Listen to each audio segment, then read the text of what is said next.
다음 뉴스는 일요일 날 나온 지금 현재로서는 핵폭탄급 뉴스입니다.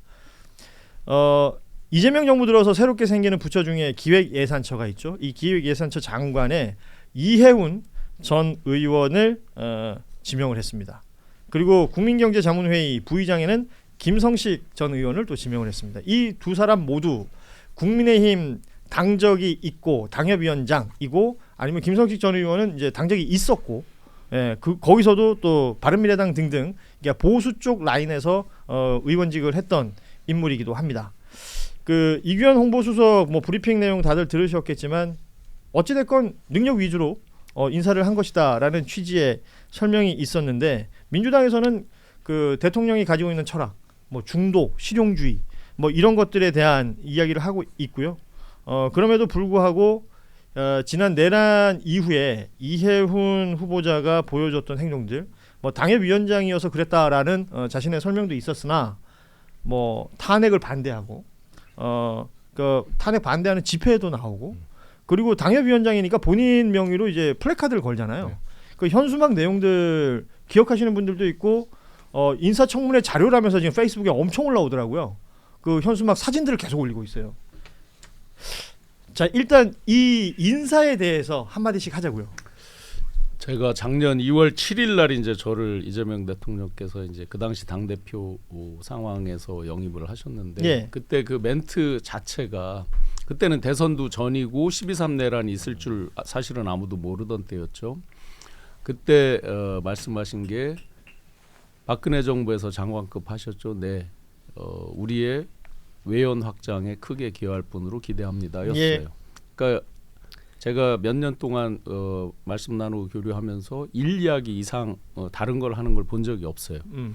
마찬가지로 정치적 부분은 둘째 변론으로 하더라도 정책적이거나 일적인 부분에서 확실하게 그런 일에 대한 능력, 그 다음에 이제 공통점이 있죠. 바른미래당 때 같이 해본 분들이란 말이에요. 기본적으로. 그러니까 그냥 그들 지금 현재 이제 완전 극으로 가는 사람들하고는 결이 다르죠. 유승민 대표 등등등 같이 이제 개혁 보수라고 흔히 말하는 분들.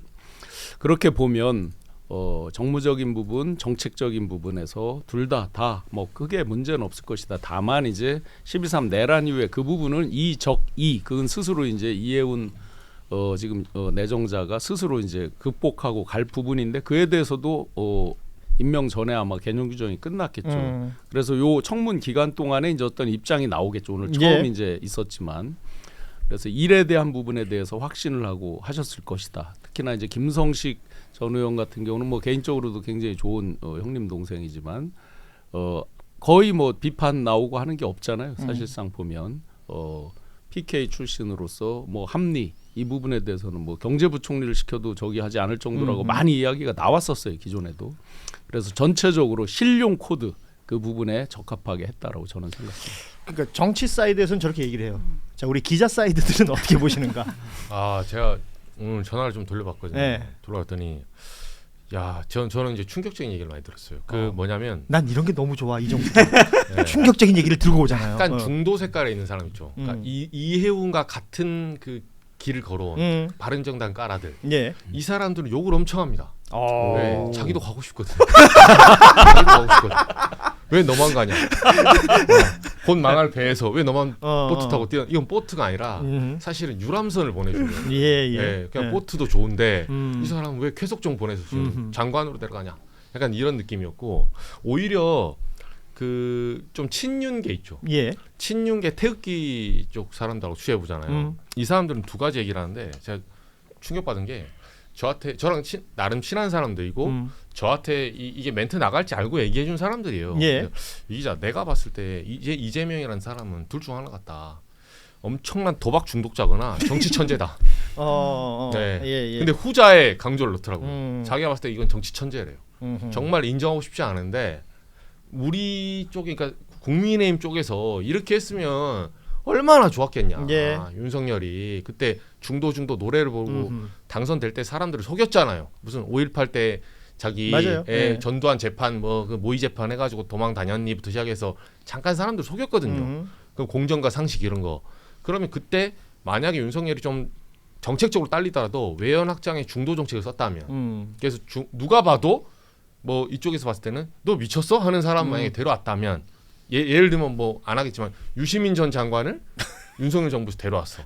예를 들어서 지금 그 정도의 파격이 이쪽은 그래서 충격을 많이 받았을 건데 이게 전체 판을 흔드는 지금 파격을 보여준 거예요. 그래요.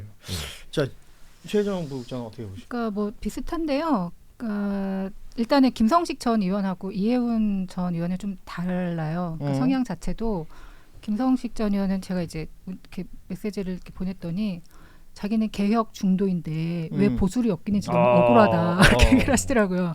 근데 실제로 그 한나라당 초선으로 들어갔을 때도 그 안에서 굉장히 개혁적인 목소리를 많이 냈고 그렇죠. 그 안에서의 반골이었습니다. 사실상. 예, 그 당에 잘 못 섞이는 모습이었죠. 그리고 당내 모임도 만들고 나와서도 좀 약간 다른 길을 갔고요. 근데 이해운 전 의원은 그렇진 않거든요. 그러니까 친박의 핵심이었고 물론 그 사이에 이제 비박으로 갔기도 했고 뭐 물론 이제 개혁적인 목소리도 냈지만 좀 정치적 행보가 일관적이지는 않아요. 그러니까 최근까지도 그 윤석열 그 캠프에서 그리고 김문수 캠프에 있었습니다. 김문수 심지어 경선 캠프에 있었어요. 그러니까 이게 그 대선 후보 캠프가 아니고 경선부터 이제 좀 같이 했던.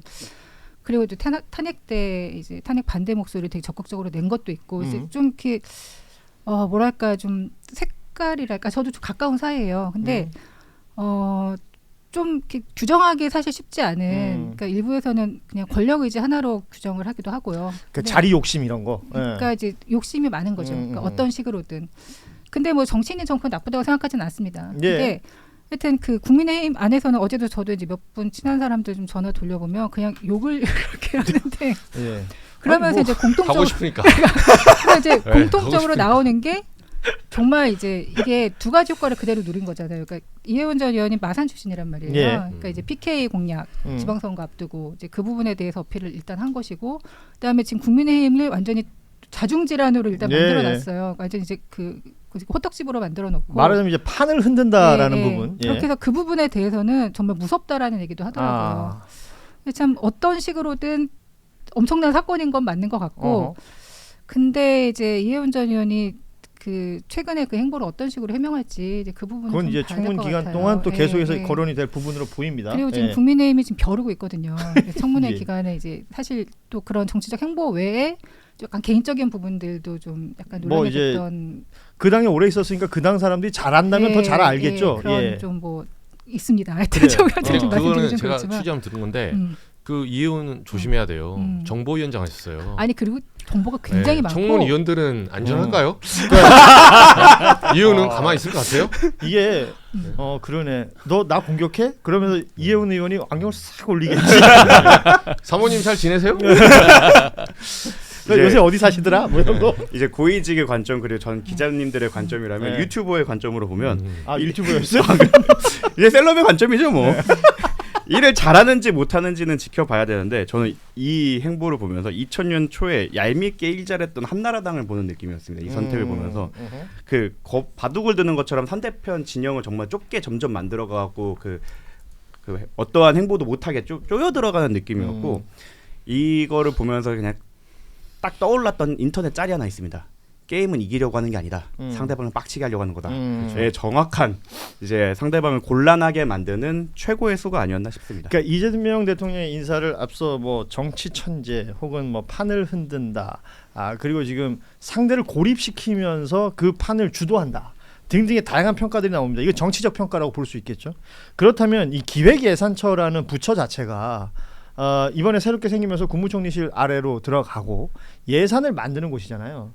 그리고 이해훈 전 의원이 KDI 연구위원도 했었고 경제학 박사도 했었고 뭐 그쪽으로 박다, 전문성이 있다라는 얘기까지 좋아요. 그런데 정치인으로 오래 살았기 때문에 기존에 이재명 대통령이 주장해왔던 뭐 지금 이 정부도 소위 말하면 그 확장 재정의 기조라든지 그리고 기본소득 관련된 이야기라든지 이런 것들을 포퓰리즘이다라며 굉장히 비판을 했었던 인물입니다. 그러면 정치적인 거 빼고 정책적인 부분에 있어서 같이 갈 수 있는 캐릭터인 건 맞느냐? 여기는 어떻게 보세요?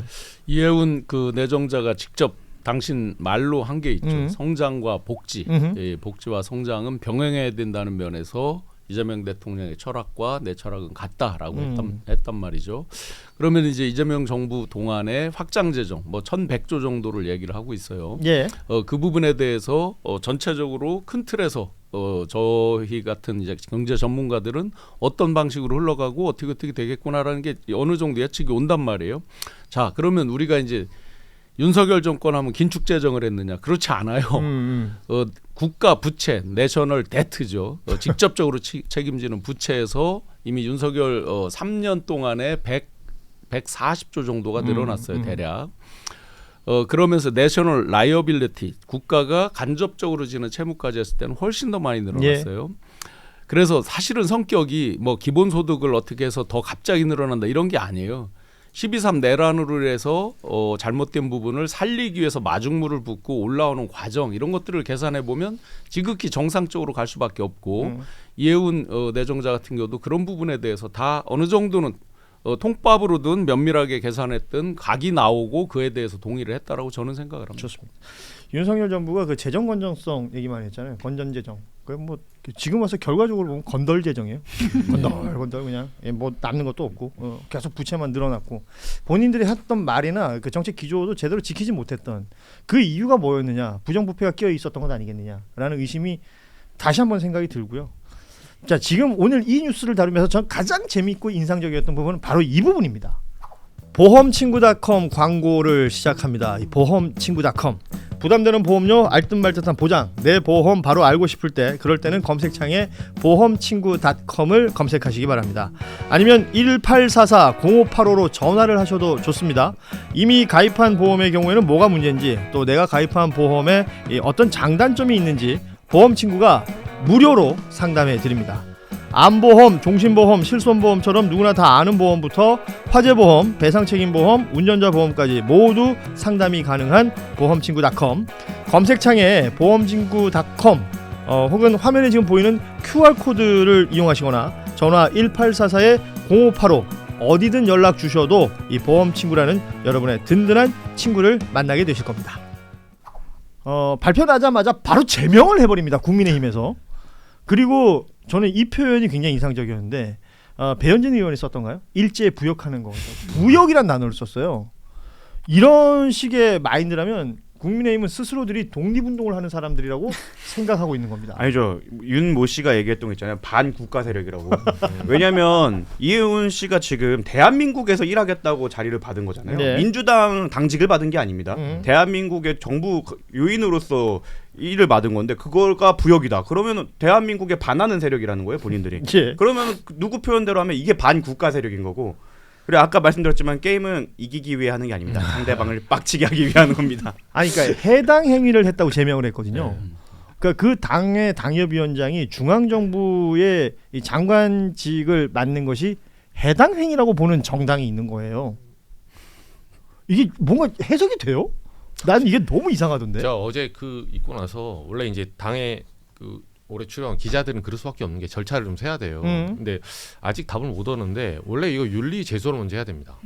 이게 아무리 잘못해도 절차란 게 있는 거예요. 그러니까 제명이라는 게 따지자면 그냥 일반 형사법으로 치자면 직결 사형 같은 거 아니야 지금? 그러니까 직을 면직시키는 건 가능해요. 최고위에서 사무총장, 사무부총장, 그렇죠. 뭐 다운권 정지 뭐 이런 거. 예, 최고위원 사퇴 이런 건 가능하거든요. 선출직 빼고는. 예.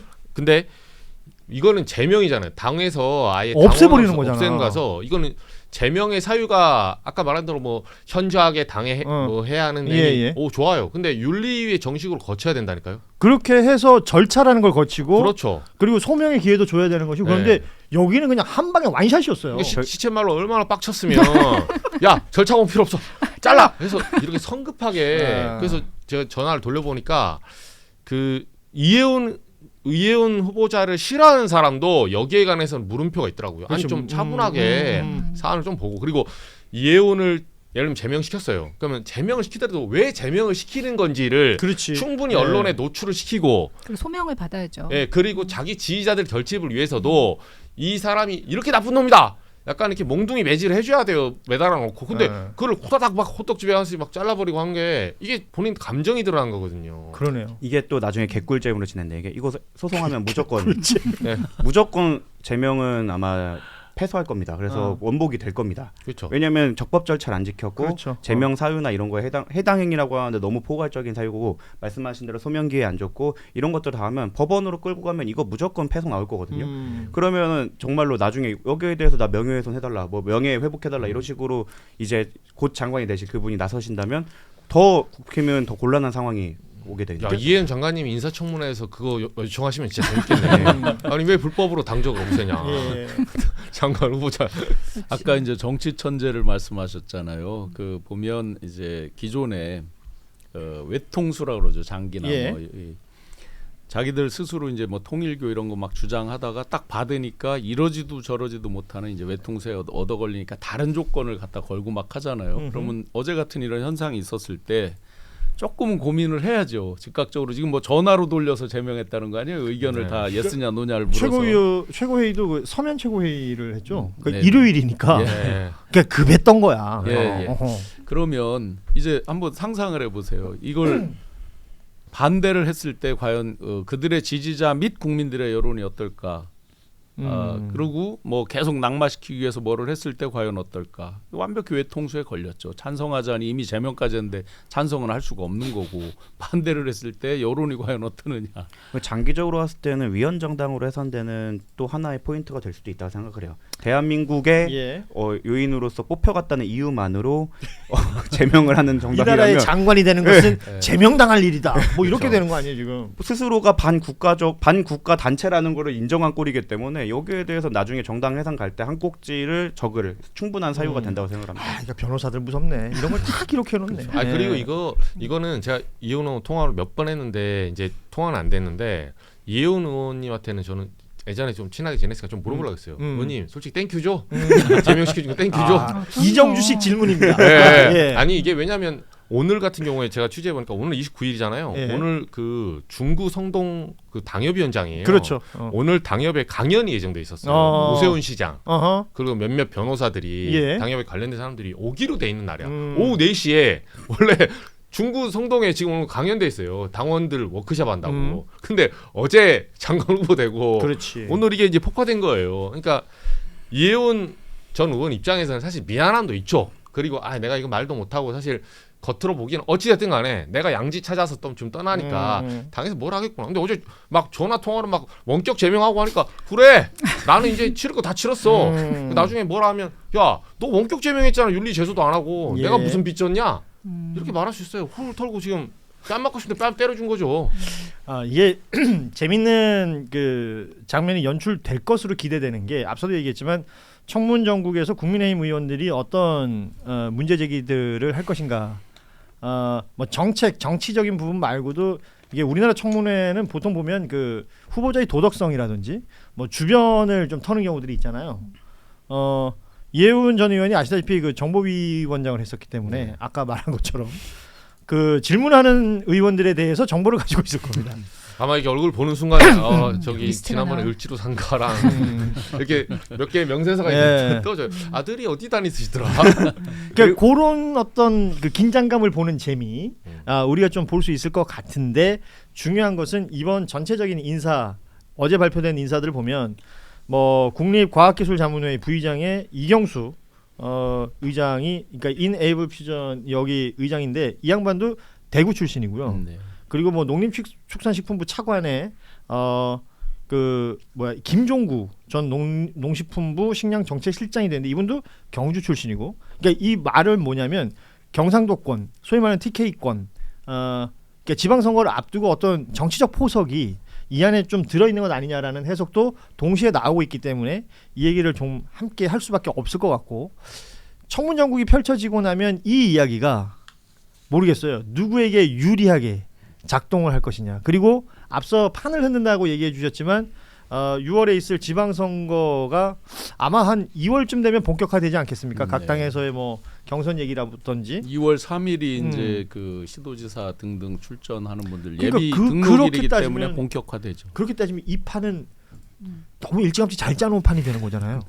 그렇죠. 어허. 근데 이혜훈 그 후보자도 뭐 그 부분은 있어요. 우리 그 실시간도 얘기 많이 하고 댓글도 많이 지적하는데 내란에 관해서는 이제 탄핵 반대 후보자로서 명확한 입장을 밝혀야 됩니다. 그 부분이 본인이 당협에서 활동한 동안 휩쓸려 갔다. 이거를 명확하게 청문회 때 밝힐 필요는 있어요. 그렇죠. 그래서 오늘 보니까 강유정 청와대 대변인 브리핑 내용에서 이재명 대통령의 발언을 전했는데 과거에 좀 용납할 수 없었던 그런 내란이나 이런 부분에 대한 발언에 대해서는 본인이 직접 좀 더 충분히 소명해야 하고 그 부분에 있어서 단절의 의사를 좀 더 표명해야 하는 것이 맞는 것이 아니겠는가. 이런 대통령의 발언이 있었다고 합니다. 그러니까 이게 분위기에 휩쓸렸다라고 하기에는 너무 적극적이었어요. 그렇죠. 그리고 그 얘기를 했어요. 내가 당협위원장이라 할 수밖에 없었다라는 취지의 이해운 후보자의 해명이 있었는데 뭐 그 정도가 좀 부족할 것 같다. 그래서 대통령의 발언도 있었던 것처럼 본인이 향후 어떤 식의 입장과 발언을 할지 좀 볼 필요가 있겠다라는 생각이 듭니다. 단톡방의 분위기도 안 좋은 것도 분명히 있고요. 소위 이제 12.3 내란 뭐 저같이 이제 고소고발 당하면서 뭐 했던 사람들 다 마찬가지고 수많은 이제 지지자들 당원들이 분명히 격앙된 게 있죠. 그거를 감안해서 요 청문 기간 남았을 때 이제 남은 기간에 본인이 정말 진정성 있게 뭔가를 하시겠죠. 예. 저 오늘 4시 반에 우리 정구승 변호사가 가야 된대요. 그래서 지금 9분 남았는데 남아있는 뉴스가 많아서 짧게 이거는 한 질문당 한 분의 이야기만 듣고 넘기도록 하겠습니다. 일단은 김병기 민주당 원내대표 이야기를 좀 할 텐데요.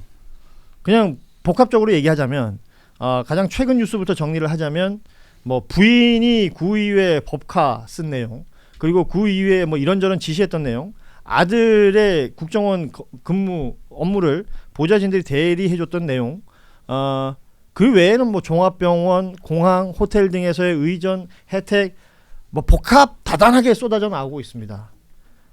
김병기 원내대표는 내일 지금 자신의 입장을 뭐 밝히는 그런 기자회견 자리를 갖는다라고 알려져 있는데 어떻게 해야 됩니까 이건? 저는 이제 일단 장기적인 전망으로 봤을 때 결국은 김병기 원내대표 사퇴하게 돼 있어요. 하게 돼 그 있고. 사퇴라는 건 원내대표 사퇴입니까? 지금은 이제 의원직으로 약간 마지노선이 의원직으로 이동했어요. 주말 사이는 원내대표에서 끝날 수 있었거든요. 이제 사안이 너무 많이 나와서 그리고 뭐 사실 저도 취재 좀 저희 회사도 하고 있는데 저희도 몇 개 더 갖고 있거든요. 지금 제보는 계속 들어오고 있고 김병기 원내대표는 전화하면 전화 절대 안 받으세요. 그리고 문자도 답도 없어요. 그러면 이건 어때요? 그러니까 김병기 원내대표가 해명이라고 했던 것 중에 하나가 그 여의도 맞돌이 그 보좌진들의 단톡방 6명. 그 보좌진들이 뭔가 악의를 가지고 이 판을 벌이고 있다라는 취지의 해명이 있었잖아요. 그 해명이 나온 것과 김병기 원내대표에게 지금 쌓이고 있는 의혹들 간의 뭐랄까 무게를 다뤄보자면 근데 이게 지금 제기되는 의혹과 그분들에 대한 문제 제기는 전혀 다른 차원의 얘기죠. 그러니까 이거는 그야말로 이제 공익 제보자나 마찬가지인 건데 그 메신저의 신뢰를 이제 흔드는 전형적인 그 비판, 불신을 조장하는 이제 전형적인 그 전략인 거고 지금까지 나온 그 김병기 원내대표를 둘러싼 의혹 자체는 다 하나하나가 그 개별 사안입니다. 그거에 대해서는 당연히 뭐 해명이든 수사든 진행이 돼야 되는 거고. 의원직을 스스로 사퇴하거나 이런 일은 없을 것 같아요. 그러니까 그거를 하는 순간 본인의 방패막이가 없어지는 거기 때문에 그러지 않을 거라고 그냥 예상을 하고 다만 이제 일단은 단기적으로 원내대표직은 수행하기 좀 어려운 상황으로 내몰리는 게 아닌가 싶은 생각은 듭니다. 아까 앵커님께서 변호사들은 저런 거 다 기억해놔라고 하는데 그 보좌관들이 변호사 출신이라 아마 통화 녹음도 다 되어 있을 겁니다. 그리고 아마 DB에 저장도 다 해놨을 거라 아마 이대로 끝나진 않을 거고. 그러면 본인이 생각했을 때 변호사와 가까이 지내는 것은 부적절한 거예요. 그래서 제가 개인 폰으로만 연락드리지 않으니까 업무 폰으로 연락하는 건 적은되지 말자. 동지는 아니더라도. 그리고 경찰이 수사를 하고 있는데 이미 그런 주요한 녹음 파일이나 이런 것들은 다 인지가 돼 있는 상황. 다 수사를 하고 있는 걸로 알고 있습니다. 저는 이제 취재원들 얘기 들어보면 이제 이분이 뭐가 문제냐면 그것도 메신저를 이제 폭로전에 돌입했잖아요. 근데 잘 보시면 김병기 원내대표가 오픈한 여의도 맞돌이는 말이요 말. 그러니까 무슨 좀 소위 말해서 부적절한 단어, 뭐 약간 좀 이렇게 상대를 비하하는 단어. 물론 당연히 부적절하죠. 근데 말이요 말. 근데 김병기 원내대표과는 건건이 지금 국정원 아들이 전화해서 일 대신해달라. 보람의 병원에 공공병원이거든요. 그렇죠. 예약 대신해달라. 대한항공 뭐 칼 호텔에 뭐 해달라.